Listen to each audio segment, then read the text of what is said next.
So తన డ్రీమ్‌ని fulfil చేసుకున్న మరొక స్టూడెంట్ మనతో పాటు ఉన్నారు. Hi. Hi your good name? Sheikh Mohammed Hussain okay. So ఎక్కడి నుంచి వచ్చారు? హైదరాబాద్ వనస్థలిపురం హైదరాబాద్ నుంచి వచ్చారు. ఏం చదువుకున్నారు? బీటెక్ సిఎస్సి ఏఐఎంఎల్ అయిపోయింది. ఓకే. సో నెక్స్ట్ మరి మాస్టర్స్ యూకేలో ఏం చేద్దాం అనుకుంటున్నారు? ఏఐఎంఎల్ రోబోటిక్స్లో. రోబోటిక్స్‌లో చేద్దాం అనుకుంటున్నారు. ఓకే.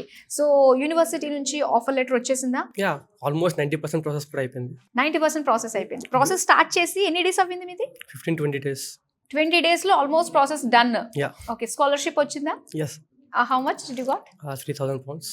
ఓకే. ఓకే. సో ఇంకా బ్యాంక్ లోన్ అది ఎంత శాంక్షన్ అయింది? టోటల్ ఆఫ్ 40 lakhs శాంక్షన్ అయిపోయింది. Okay. Non collateral loan. Okay. Non collateral loan లో ఎందుకంటే మొత్తం మిడిల్ క్లాస్ బ్యాక్గ్రౌండ్ అనమాట. ప్రాపర్టీస్ ఏం లేవు, అన్నీ లేవు కాబట్టి మొత్తం కంప్లీట్గా ఎక్స్ప్లెయిన్ చేస్తారు. లోన్ ప్రాసెస్ మొత్తం నాకు 3 days పట్టింది అంతే శాంక్షన్ అవ్వడానికి.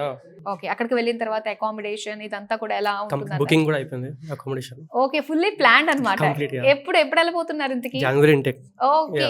ఈ జాన్ ఇంటెక్ లోనే వెళ్ళిపోతున్నారు అనమాట. ఓకే. సో నెక్స్ట్ వీసా ఎంత వరకు వచ్చింది ఈ ప్రాసెస్? వీసా ఫైలింగ్కి వెళ్ళాలి. ఓకే. నెక్స్ట్ 2-3 డేస్లో ఉంటుంది. 2-3 డేస్ లో వచ్చేస్తుంది అనమాట. సో డేట్ ఫిక్స్ అయిపోతుంది ఇంకా. Yeah. అసలు వీసోస్ గురించి ఎలా తెలిసింది? యాక్చువల్లీ మా ఫ్రెండ్ ఒకటి వచ్చిందనమాట. మా ప్రాసెస్ ఒక 2 months ముందు స్టార్ట్ చేసింది. ఆల్మోస్ట్ అయిపోయింది ప్రాసెస్. అవి రికమెండేషన్ ఇచ్చిందనమాట, ఇక్కడ మంచిగా ఉంది, ట్రస్ట్ కూడా ఉంది, ట్రాన్స్పరెన్సీ మంచిగా ఉంటుంది అని. సో వెంటనే వచ్చేసాము. వేరే కన్సల్టెన్సీకి అయితే వెళ్ళలేదు. ఫ్రెండ్స్ ఉన్నారు కాబట్టి ఒక బిలీఫ్ ఉండే. వీళ్ళు రాగానే రిసీవ్ చేసుకున్నారు, ప్రాసెస్ చూపించారు, స్టార్ట్ చేసేసాము. 20 daysలో అయిపోయింది. ఓకే. Yeah. సో మీరు అనుకుంటున్న కోర్స్ కి మంచి యూనివర్సిటీ ఎక్కడ ఉంటుందని చెప్పేసి నెంబర్ ఆఫ్ కాలేజెస్ లిస్ట్ కూడా ఇచ్చారు. అబ్సల్యూట్లీ. సో దాని నుంచి మీరే సెలెక్ట్ చేసుకున్నారు, ఇది అయితే మంచిది అని వీళ్ళే సజెస్ట్ చేశారా? వాళ్ళు ఒక లిస్ట్ ఇచ్చారు, టాప్ 5 యూనివర్సిటీస్ అని.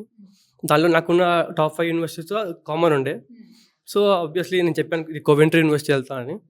సో వాళ్ళు ఓకే నేను కంప్లీట్ చేసేస్తాం ప్రాసెస్, స్టార్ట్ చేద్దామని చెప్పారు. మొత్తం ప్రాక్టీస్ చేయించారు, ఎట్లా చేయాలి ఏంటిది అనేది. ఇంటర్వ్యూ కూడా ప్రిపేర్ చేయించారు, మార్క్స్ కూడా ప్రిపేర్ చేయించారు. ఓకే. నైస్. సో మీలానే చాలా మంది ఉన్నారు కాబట్టి వాళ్ళకి ఏం చెప్తారు మీరు? Just come to Visource. They will be biggest helpful for the future as well. So I tell you that just come to the Visource and start your process. Don't waste time. అది ఇక్కడ direct గా వచ్చేసేది ఇక్కడికి వచ్చేస్తుంటే ఆ time waste ఇదంతా కూడా 1 month పడుతుంది అంటే. అంతే. సపోజ్ మార్చ్ ఇంటెక్ అనుకోండి, జనవరిలోనే వచ్చేయండి, ఒక మంచి హెల్ప్ఫుల్ ఉంటుంది, మంచి ప్రిపేర్ కూడా అవ్వచ్చు. నైస్. వన్ వర్డ్ లో డిస్క్రైబ్ చేయాలంటే విసర్స్ నేను ఆ ఫ్యామిలీ వైబ్ ఇస్తుంది. ఒక ఫ్యామిలీ వైబ్. నైస్. చాలా డిఫరెంట్ గా వింటున్నాం, నిజంగా చాలా ఇన్నోవేటివ్ గా వస్తున్నాయి ఆన్సర్స్ అన్ని కూడా. రాగానే ఒక మంచి రిసీవింగ్ ఉంది, హాస్పిటాలిటీ ఉంది, ఒక మంచిగా గైడెన్స్ ఉంది. పేరెంట్స్ ఎట్లా గైడ్ చేస్తారు మనకి, అట్లా గైడెన్స్ ఉంది. సో ఆబ్వియస్లీ ఫ్యామిలీ వైబ్ అయితే వచ్చింది మాకు.